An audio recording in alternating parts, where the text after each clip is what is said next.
Buenas noches a todos de nuevo. Mi nombre es Camilo Álvarez, residente de segundo año. El día de hoy entonces nos compete optimización perioperatoria del paciente con patología hipofisiaria. Agradezco a la doctora Marcela Restrepo, quien fue mi asesora, y a la doctora Natalia y a la doctora Luz María por su acompañamiento. El contenido que tenemos sugerido para la presentación es entonces hacer una introducción al respecto del tema, hablar de algunos aspectos básicos sin profundizar mucho al respecto de la anatomía y fisiología del tema, algunas consideraciones y sobre todo respecto al manejo perioperatorio que nos compete, tanto de los estadios de hipersecreción como de los estadios de hiposecreción de los ejes hormonales, y vamos a dar unas conclusiones al respecto a la introducción del tema. La apófisis solemos llamarla glándula maestra, y esto en relación a que está involucrada una gran cantidad de procesos en relación con la homeostasis fisiológica. Y la conocemos, empezamos a conocerla, empezamos a estudiarla mucho más a partir de los estudios del doctor Harvey Cushing, después de que describió la acromegalia en relación pues con la hipófisis. El doctor Harvey Cushing es, a manera de dato, el padre de la neurocirugía. Unas consideraciones entonces al respecto de la anatomía. La hipófisis está localizada en la silla turca, estructura anatómica ósea, localizada en la base del cráneo en relación con el esfenoides, inmediatamente superior a él. Tiene tres lóbulos característicos: un lóbulo anterior, un lóbulo posterior, un lóbulo intermedio. Del lóbulo intermedio poco conocemos sobre su función, y los otros dos lóbulos tienen orígenes embriológicos diferentes de acuerdo con su función. La hipófisis anterior su origen embriológico está en relación con los tejidos generalmente faríngeos, y la hipófisis posterior ya está más en relación con tejidos neurales. Tiene relaciones anatómicas importantes. Entonces, como vemos, las relaciones laterales van a estar en relación con los senos cavernosos, y en estos vamos a encontrar estructuras anatómicas importantes como las arterias carótidas y diferentes nervios craneanos como el nervio tercero, el cuarto, el sexto par craneano, pues nervios craneanos, y las ramas 1 y 2 del quinto par craneano. Y en relación inmediatamente superior, aproximadamente 5 o 10 milímetros superior a esta, está el tracto óptico y el quiasma óptico en relación superior. Adicionalmente, es una estructura rodeada de dura madre y forma un diafragma que llamamos diafragma celar, y la única comunicación que nos permite ese diafragma celar es precisamente la comunicación entre la hipófisis y el hipotálamo, pues esta comunicación va a ser de suma importancia para los procesos tanto de la hipófisis anterior como de la posterior. Comunicación entre hipotálamo y hipófisis anterior a través de estructuras vasculares de los vasos portales hipofisiarios, y la comunicación entre la hipófisis posterior y el hipotálamo a través de estructuras nerviosas que van directamente desde el hipotálamo hasta la hipófisis posterior. Entonces, el día de hoy, en relación con que en charlas pasadas ya se abordó el tema al respecto de la hipófisis posterior, vamos a dedicarnos a hablar sobre la hipófisis anterior. Entonces, respecto de la fisiología del tema, quisiera preguntar a los compañeros R1 en qué consiste el funcionamiento básico de los ejes hormonales del sistema endocrino. Hola, buenas noches. ¿Me escuchan? Claro que sí, Dani. Bueno, mucho gusto. Yo soy Daniel, residente de primer año. Como contestando a la pregunta, entonces ahí importante recordar estos ejes donde tenemos integrado una parte hormonal hipotalámica, una parte hormonal hipofisiaria y una serie de hormonas en órganos efectores. Desde la parte hipotalámica tenemos liberación de hormonas estimulantes, ¿cierto? Ya sea en el eje somatotropo, gonadotropo, corticotropo o tirotropo, y unas pocas inhibitorias desde allá del hipotálamo, como son la somatostatina y la dopamina. Esas hacen su efecto en la hipófisis, y ya luego de ahí en la hipófisis se liberan otras hormonas al órgano pues blanco, y desde estos órganos se hace pues un feedback negativo, ya sea a la hipófisis o con un eje más largo hacia el hipotálamo. Como básicamente esa es la idea. Muchas gracias, Daniel. Exactamente como Dani nos comentaba. Entonces, respecto a la fisiología, está relacionada con múltiples procesos, regulación de los procesos fisiológicos, y eso se da a través de la relación con el hipotálamo. Entonces, como nos contaba Daniel, a través del hipotálamo se libera una hormona liberadora que va a estimular la hipófisis anterior, y en la hipófisis anterior vamos a tener varios grupos celulares y varios sistemas. El eje gonadotropo, tirotropo, corticotropo, lactotropo y somatotropo. Y a partir del hipotálamo no solo salen hormonas que son estimuladoras, sino también hormonas inhibidoras para precisamente dos ejes en especial, que son el lactotropo y el somatotropo.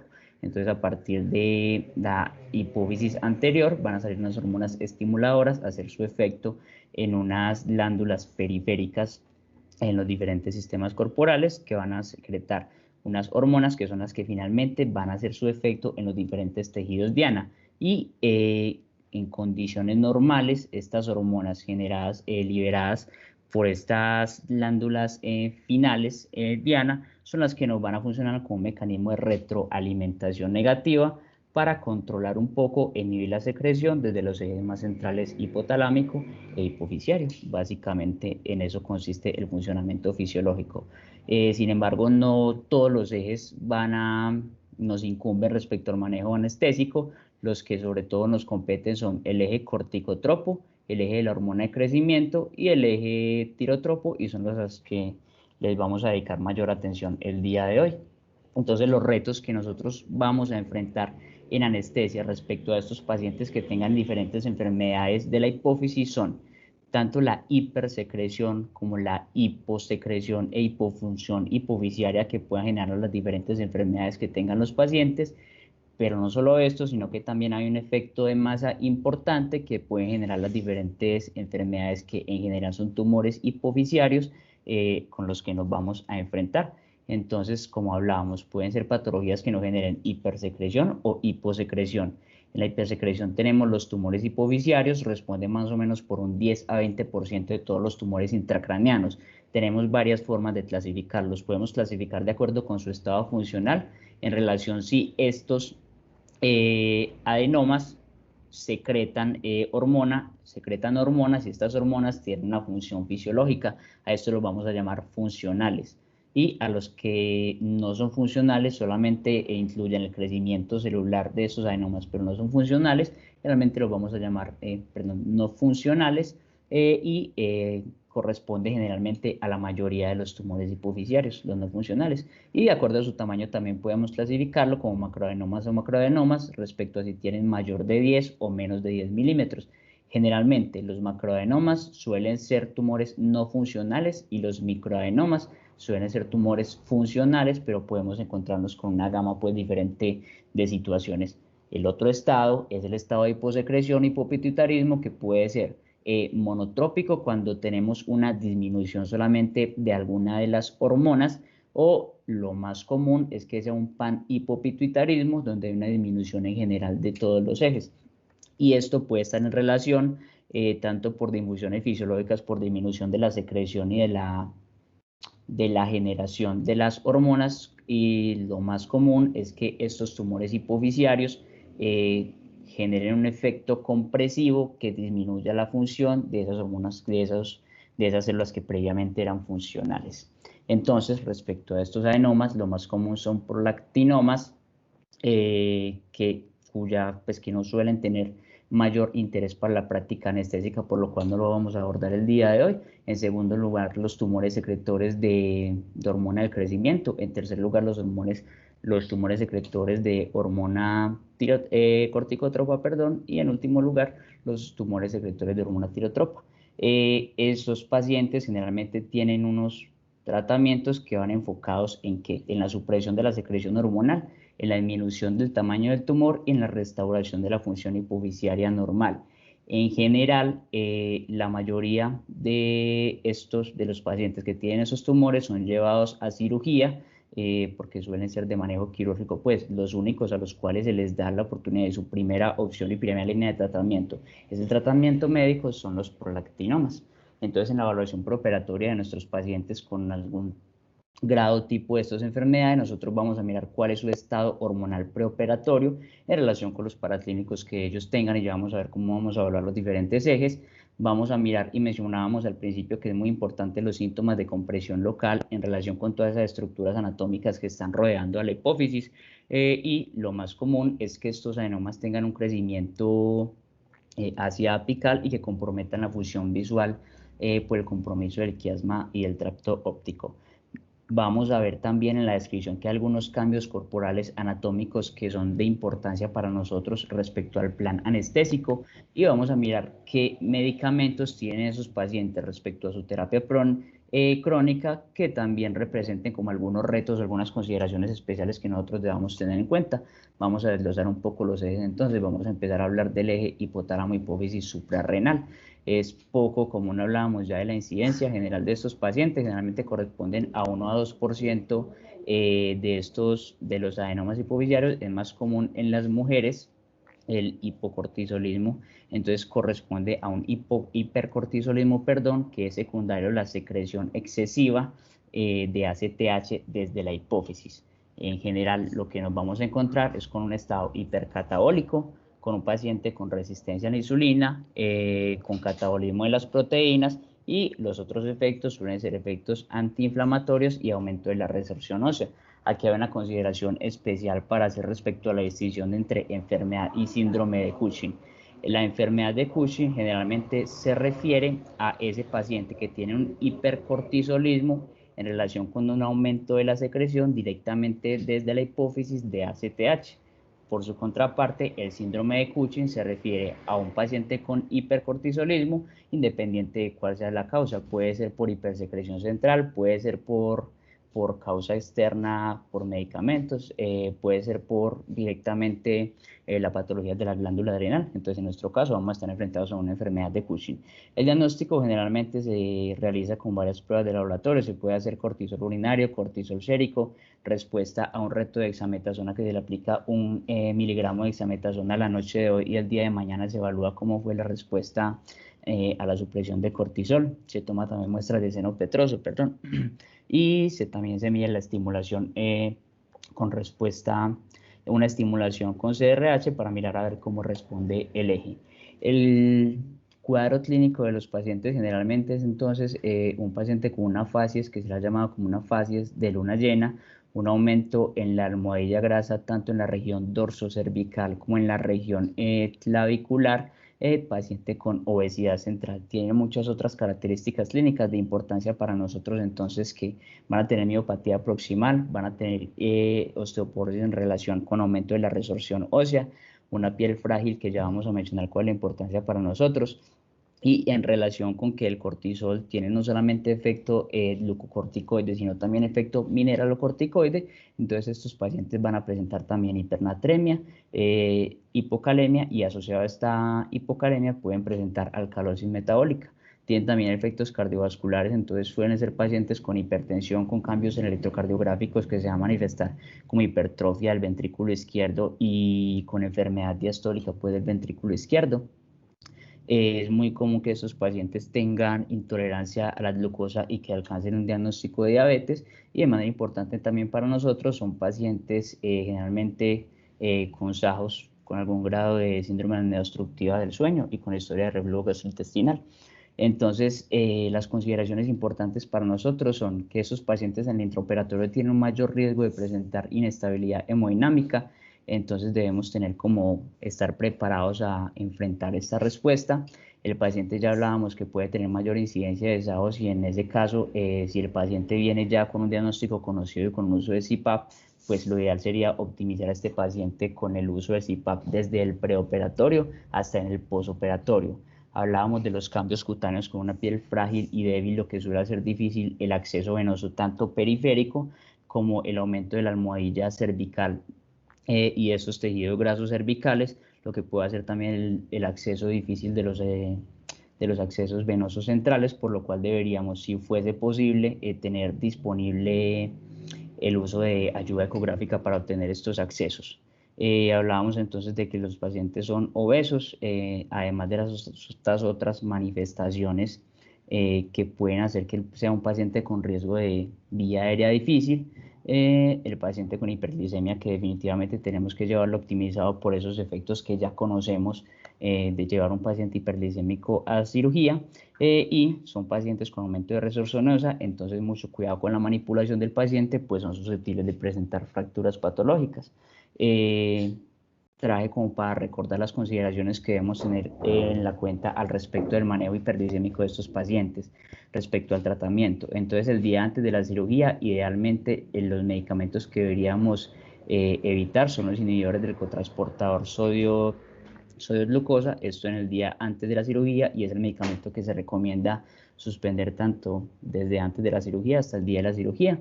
Ya en el día de la cirugía no se recomienda administrar ni los inhibidores del cotransportador ni los secretacogos de tipo libentlamidas, licacida, y si es un paciente en el que anticipemos que en el posoperatorio va a presentar largos periodos de ayuno y que no va a tener una ingesta rápida de la vía oral, pues el único incluso que se recomienda administrar y que ha encontrado buenos desenlaces son los inhibidores de la EPP4. Respecto al manejo de las insulinas, entonces en el día antes de la cirugía, lo que se recomienda es que el paciente que tiene insulinas de larga acción, su dosis PM se administre, si se administra AM, se recomiende se utilice la dosis total, y si el paciente lo utiliza en la noche, se utilice el 80% de la dosis total. Lo mismo para el paciente que viene en manejo con insulina NPH y los insulinas de corta acción el día antes, pues administrarlas en igual dosis. Ya el día de la cirugía, lo que vamos a hacer es que si el paciente utiliza sus insulinas de larga acción, en la mañana vamos a ver el 80% de las dosis usuales. Si el paciente utiliza NPH y tiene una glucosa mayor de 120, damos el 50% de la dosis usual. Si el paciente tiene una glucosa menor de 120, no damos NPH y obviamente suspendemos las insulinas de corta acción. Y estos pacientes, dependiendo de cuál sea la urgencia de la cirugía y cuál sea el estado en el que este paciente llegue a la cirugía, puede ser que necesitemos algún tipo sea insulina en bolos o en infusión para optimizar la glucosa de este paciente, que idealmente debería mantenerse menor de 180 en el intraoperatorio y con valores inferiores entre 120 y 140, pues valores más restrictivos por debajo de este nivel también se han asociado con peores desenlaces. Y para esto vamos a utilizar insulina titulada sea en bolos de 0.1 unidades por kilo o en infusión de una unidad kilobra, que vamos a ir titulando de acuerdo con glucometrías control del paciente en el intraoperatorio. Respecto al eje de la hormona del crecimiento, ya hablábamos más o menos cómo funcionaba. Entonces la hormona de crecimiento se libera a partir de la hipófisis y va a ser generalmente su efecto en el hígado, que nos va a generar el factor de crecimiento similar a insulina tipo 1 y va a tener múltiples efectos metabólicos: aumento de la síntesis de proteínas, de ácidos grasos libres, nos va a disminuir la utilización tisular de glucosa, por lo tanto nuestros pacientes también van a ser hiperglicémicos, nos van a generar también alteraciones hidroelectrolíticas como en la excreción del sodio y del potasio y del calcio, electrolitos que vamos a tener generalmente en valores superiores. Respecto a la clínica de estos pacientes, entonces podemos tenerlos en dos aspectos. Gigantismo se refiere al diagnóstico cuando este paciente presentó su enfermedad antes del cierre de los cartílagos epifisiarios, y acromegalia es el nombre que le damos a este diagnóstico cuando el paciente presenta su hipersecreción de GH, pero posterior al cierre de los cartílagos epifisiarios. La incidencia es de 3 a 4 pacientes más o menos en 100.000 pacientes al año. El diagnóstico generalmente prefiere hacerse con la medición del factor de crecimiento similar a insulina, y eso debido a que tiene como una secreción más constante, a diferencia de la GH, que es secretada por pulsos, por lo cual su medición puede no ser tan fidedigna. Respecto a la clínica de estos pacientes, entonces también van a tener múltiples repercusiones sistémicas. Respecto a la función cardiovascular, hasta un 40% de estos pacientes van a ser hipertensos y van a tener difusión diastólica del ventrículo izquierdo, y van a ser más susceptibles a presentar arritmias incluso en el preoperatorio, en el intraoperatorio, arritmias supraventriculares y ventriculares. Respecto al sistema respiratorio, son pacientes que en relación con los cambios anatómicos que presentan, hasta un 70% de estos pacientes van a tener síndrome de apnea obstructiva del sueño. Respecto a la vía aérea, pues como vemos las manifestaciones y como ya las conocemos, son pacientes con un maxilar inferior hipertrófico, grande, con hipertrofia también de los tejidos faringios y periglóticos, con hiperostosis facial, todo esto va a llevar a que sea un paciente con gran riesgo de vía aérea difícil y generalmente son pacientes también hiperglicémicos. Ya vimos cómo vamos a optimizar la glicemia en el preoperatorio. Y hay varias líneas de tratamiento para estos pacientes basados en agonistas de dopamina y en agonistas de somatostatina generalmente. Entonces, respecto a esto, quisiera preguntar a mis compañeros herreros qué consideraciones deberíamos tener en el manejo de un paciente como estos, que sabemos que es de vía aérea difícil anticipada. Hola, buenas noches. Cami, bueno, pues esto se me está escuchando bien. Sí, sí, te escuchamos bien. Dependerá de cada situación, pues tanto como del paciente, el tipo de vía aérea difícil que tenga, de la cirugía, de las habilidades del anestesiólogo. Lo principal será siempre contemplar varios planes previos a la intervención, definir si la intervención se va a hacer con el paciente despierto o dormido. Lo más recomendable es que se haga en paciente dormido y pues definir nuevamente una técnica invasiva versus no invasiva, siempre planeando de acuerdo al escenario cuál será lo más adecuado y tener varios planes en orden por si van fallando. De acuerdo, Susi, muchas gracias. Entonces, respecto al manejo de la vida de estos pacientes, son pacientes que suelen ser cuyas características anatómicas suele que nos lleven a escenarios tanto de intubación como de ventilación difícil. Entonces, nosotros deberíamos disponer de máscaras grandes, de valvas grandes para acceder a la vida de estos pacientes. Y si le añadimos que hablábamos que son pacientes generalmente con aumento de reflujo, con historia de reflujo gastroesofágico y con obesidad, pues nos pone un poco más alerta y más, no sé, como a tener mayor las alarmas más prendidas respecto al manejo de la vida de estos pacientes. El malampati en ellos suele ser engañoso. Si tenemos un malampati 3 o 4, pues definitivamente sabemos que es un buen predictor de que nos vamos contra una vía aérea difícil. Pero incluso pacientes con malampati 1 y 2 se ha encontrado que cuando hacemos la laringoscopia nos vamos a encontrar con un Cormac desfavorable. Entonces mucho cuidado con esos pacientes que vemos malampati 1 y 2. Incluso dispositivos como la máscara laringea de intubación se ha mostrado que tienen bajas tasas de efectividad en relación con los cambios en la vía aérea de estos pacientes. Entonces, como nos mencionaba Susana, se menciona que no como primera medida, pero llenándonos de varios argumentos, incluso en este paciente que tiene obesidad y que tiene reflujo, deberíamos considerar la intubación despierto como opción más segura para estos pacientes. Y en este escenario de intubación despierto, el fibrobroncoscopio nos ha mostrado como una buena tasa de rendimiento y ha mostrado que incluso puede llegar a ser difícil. Respecto entonces al manejo de la vida de estos pacientes, les trae este estudio de 128 pacientes acromegálicos que requerían anestesia general bajo intubación orotraqueal y se encontró que un 26% de estos pacientes tenían un Cormac 3 y eso fue lo que ellos definieron como una laringoscopia difícil. Se encontró que la maniobra de presión laringea externa mejoró la visualización de estos en 20 de estos 33 pacientes con vía aérea difícil y el resto de los pacientes, 10 pacientes, fueron de intubación difícil que ellos definieron como 3 intentos. Y se encontró adicionalmente que Malampati 3 y Malampati 4 se correlacionaban de una adecuada manera con el Cormac 3. Hay adicionalmente varios estudios también respecto a la vía aérea de estos pacientes. Se ha encontrado que tanto el Malampati como el test de mordida, el Malampati tiene una muy buena sensibilidad como predictor de intubación difícil y el test de mordida es el que mayor especificidad podría llegar a tener el manejo de la vía de estos pacientes.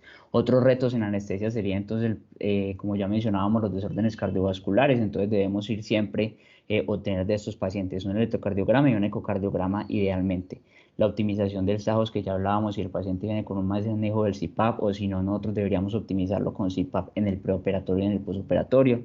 La regulación de las glicemias ya miramos cómo la vamos a optimizar idealmente. Y también estos cambios cutáneos son pacientes que suelen tener también accesos difíciles. Otras consideraciones adicionales, entonces ya hemos mencionado algo de esto, mantener siempre nuestros dispositivos para rescatar una vía difícil disponibles y a la mano. Otra característica que suelen tener estos pacientes es que suelen tener una arteria radial dominante, por lo cual no sea de pronto nuestra mejor opción a la hora de abordar una línea arterial. Listo. Idealmente, pues como hablábamos de que son pacientes con disfunción diastólica hasta un 40% con hipertensión arterial, perdón, entonces nos recomiendan como ciertas estrategias que nos faciliten una anestesia hipotensiva dentro de los límites que nos permita como la respuesta y la fisiología del paciente. Y respecto a si el efecto si el tratamiento hormonal tiene o no incidencia en los retos que vamos a enfrentar nosotros en el perioperatorio, pues también hay estudios al respecto. Les traje publicado en 2019, donde se evaluaron 115 pacientes para mirar a ver si el pretratamiento, como les hablaba, con análogos de somatostatina, nos cambiaba algo de los desenlaces o de lo que nosotros nos encontramos en el intraoperatorio, y se encontró que respecto a las características hemodinámicas, respecto al uso de vasopresores, respecto al uso de varios medicamentos, pues no hubo realmente una diferencia estadísticamente significativa respecto a los que se hacía el tratamiento con somatostatina previo versus aquellos que no se realizaba ese tratamiento previo. Respecto al eje entonces vamos a hablar ahora del eje hipotálamo hipófisis tiroides. Realmente, como hablábamos al principio, es una causa rara de hipertiroidismo. Esos pacientes pueden secretar tanto GH como prolactina adicionalmente. El perfil bioquímico es el clásico que conocemos con una elevación tanto de la TSH como de la T4 libre, por ser una patología de origen central. Idealmente, la premisa con estos pacientes es que lleguen eutiridoideos al perioperatorio. Y los estudios que evalúan los desenlaces generalmente son viejos, controversiales, pero sí han mostrado como algunos desenlaces adversos en no llevar a estos pacientes eutiridoideos al perioperatorio.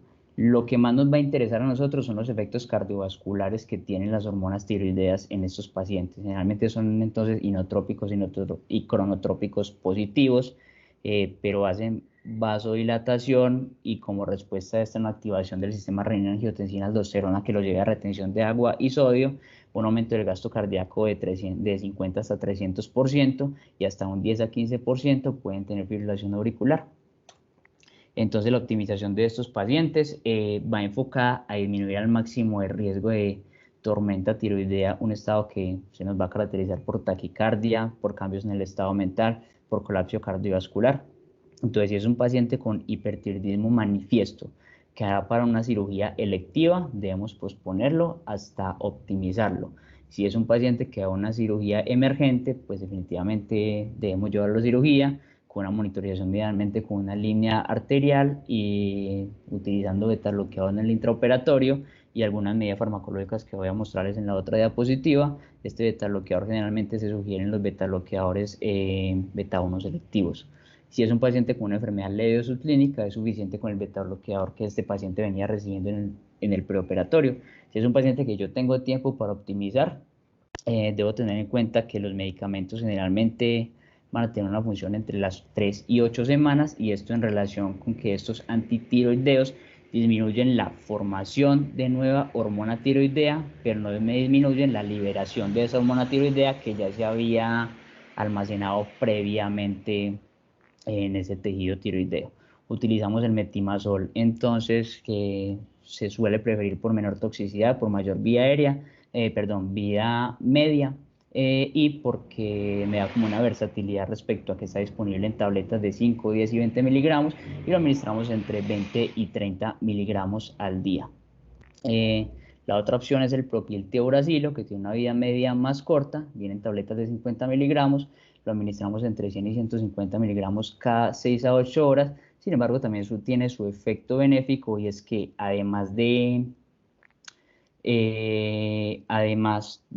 inhibir pues como la generación de esa hormona tiroidea, también nos va a disminuir la conversión de T4 en T3, que es esa forma activa periférica. Se recomiendan entonces para la optimización, cuando tengo mucho menos tiempo de optimizar ese paciente, tengo otras estrategias. Los beta bloqueadores, como ya hablábamos, el propanolol es línea de manejo en estos pacientes, no por ser selectivos, sino porque también tiene un efecto en la formación de la hormona tiroidea. El yoduro de potasio lo podemos administrar no más de 10 días en el preoperatorio. Tanto el yoduro de potasio como el Lugol los administramos porque disminuye la organificación del yodo, pero esto se da por un efecto que tiene una duración más o menos de 10 días. Si nos pasamos de 10 días con estos medicamentos, pues vamos a perder ese efecto y podemos pasar incluso a generar mucho más hormona tiroidea. Y otra estrategia que tenemos disponible cuando ese paciente lo tenemos que optimizar mucho más rápido son los glucocorticoides, que también han mostrado disminuir la generación de las hormonas tiroideas.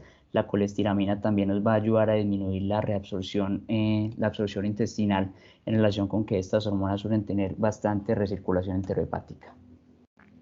Listo, esto es respecto a los estados hipersecretores. Ahora vamos a hablar de los estados de hiposecreción. Ya habíamos hablado entonces que podemos tener hipopituitarismo monotrópico o panhipopituitarismo, dependiendo de si eso es una sola línea hormonal o si son varios ejes los que tenemos involucrados.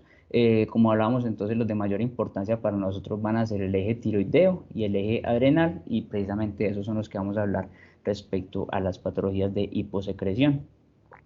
Respecto al hipotiroidismo, tiene múltiples efectos. Respecto a los efectos cardiovasculares, entonces es un paciente con mayor riesgo de eventos coronarios, con disminución de la reserva y el gasto cardíaco, y es un paciente que cuando lo llevemos a anestesia, si no lo llevamos optimizado y eutiroideo, va a tener mucho más riesgo de hipotensión en anestesia, incluso que sea resistente a las terapias convencionales que administramos. Respecto al sistema respiratorio, va a ser paciente con riesgo de fusión pleural, con debilidad de los músculos respiratorios y el drive respiratorio, y también va a tener mayor prevalencia de SAJOS.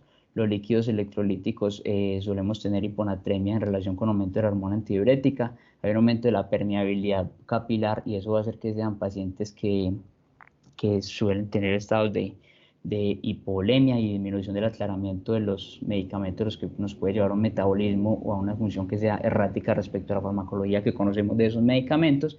Hay disminución de la motilidad y el posoperatorio. Entonces debemos tener ciertas consideraciones respecto a evitar o disminuir al máximo los opioides que vamos a administrar. También son pacientes que nos pueden llegar con anemia en relación con ese hipotiroidismo, pues que también ya hablamos en charlas previas sobre cómo vamos a optimizar a estos pacientes respecto a la anemia, y son pacientes también con coagulopatía, generalmente con prolongación de los tiempos de coagulación. Sin embargo, son cambios que si yo realizo una adecuada optimización son reversibles con el reemplazo, de la hormona tiroidea. Entonces lo que se sugiere es, si yo puedo, entonces mejor los optimizo antes que enfrentar la descompensación, que suele ser difícil de manejar. Respecto a la compensación, entonces, las dosis que administramos de estos pacientes, las dosis iniciales de 1.6 microgramos kilo día de levotiroxina, recordando la vida del medicamento que suele ser de 7 días de la hormona, y una vez yo lo optimicé, lo llevo a la cirugía, y en el posoperatorio, si yo no le puedo empezar una administración rápida de otra vez de la hormona oral, yo puedo esperar en relación con esta vida media hasta 5 días en el posoperatorio no administrándole la hormona.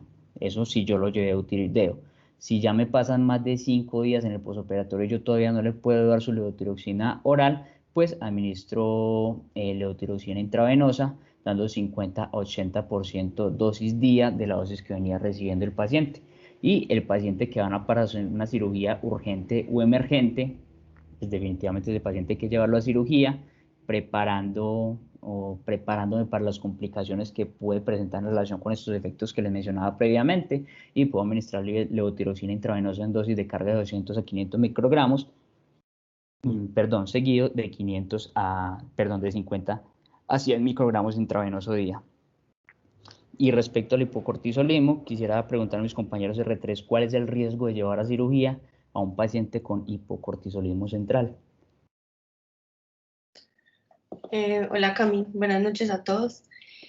Pues digamos que el problema con estos pacientes es que si digamos uno no los detectó, y a veces estos pacientes tienen como unos síntomas que son muy inespecíficos como para hacer un diagnóstico que se podrían como solapar con la enfermedad que lleva la cirugía. Entonces llevamos a estos pacientes a cirugía, los sometemos a un estrés quirúrgico, y ese estrés va a implicar que se aumente significativamente la liberación de cortisol.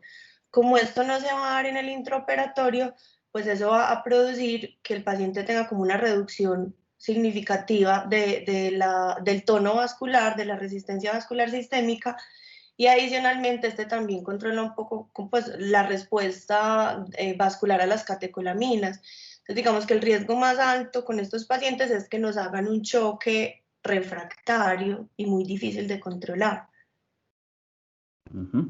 Muchas gracias, Luzmi. Y definitivamente sí, como mencionaba Luzmi, nuestro riesgo más grande va a ser en que en respuesta a ese estrés quirúrgico nuestro paciente debe elevar sus niveles de cortisol para mantener un tono vasomotor. Como está, pues como no tiene o está privado de esa respuesta, pues el paciente va a tener cada vez un tono vasomotor mucho más bajo, que va a ser difícil de manejar para nosotros y nos puede conllevar a una crisis adrenal.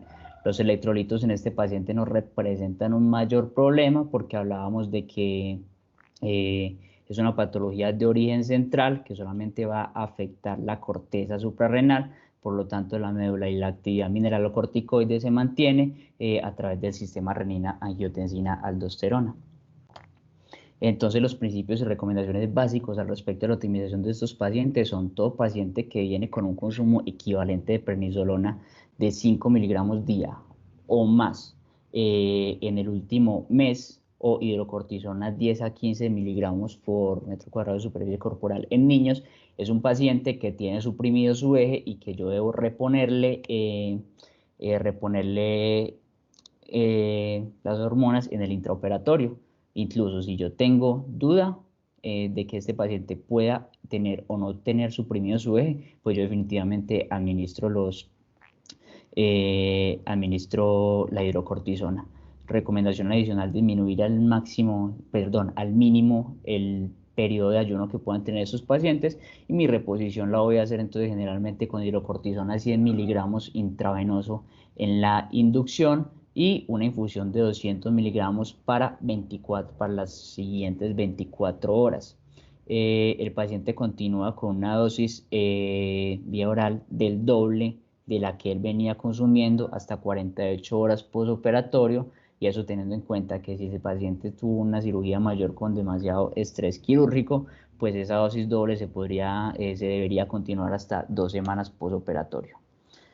Esto les traía entonces las conclusiones finales, son que debemos realizar un adecuado abordaje de estos pacientes, pues su patología implica un riesgo en diferentes sistemas corporales de los cuales debemos estar muy pendientes, y para nosotros tienen importantes consideraciones en el manejo anestésico. Por lo tanto, es importante la optimización peroperatoria para determinar acciones a realizar en pro de disminuir los desenlaces adversos.